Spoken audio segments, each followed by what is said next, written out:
વડોદરા ગોત્રીમાં પાન સંચાલક અને ભાજપના કાર્યકરો વચ્ચે ખુરશી આપવા બાબતે બોલાચાલી વિવાદ।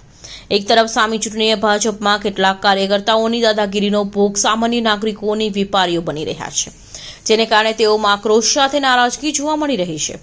ત્યારે વોર્ડ નંબર 10માં બનેલી એક ઘટના બાદ અહીં દુકાન ધરાવતા વેપારીને પાલિકાએ ₹2000નો દંડ ફટકાર્યો હોવાનું કહેવાઈ રહ્યું છે।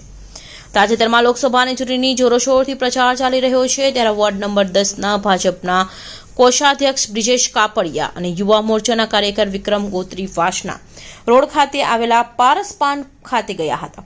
અહીં પાનના સંચાલકે ખુરશી આપવાનું જણાવ્યું હતું, જે બાદ પાનના સંચાલક વિનય ભાલવાને તેઓને ખુરશી આપી હતી। તે પછી કોઈક બાબતે પાનના સંચાલકની બ્રિજેશ કાપડિયા તથા વિક્રમની દુકાન સંચાલક સાથે કોઈક બાબતે રકઝક થઈ હતી। ચાલતી ચર્ચા મુજબ આ પૈકીનો એક કાર્યકર તેને દુકાન બંધ કરાવી દેવાની મૌખિક ધમકી પણ ઉચ્ચારી હતી, જેથી મામલો વધુ બિચકાયો હતો।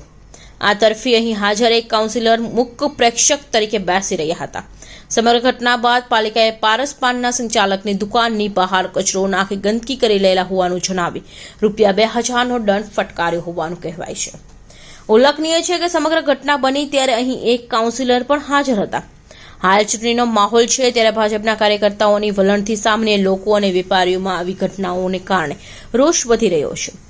સમગ્ર ઘટના વિડીયો પણ વાયરલ થયો છે। દરેક પક્ષના કાર્યકર્તાઓ મર્યાદામાં રહે તે સામાન્ય નાગરિકોને પક્ષના હિતમાં છે।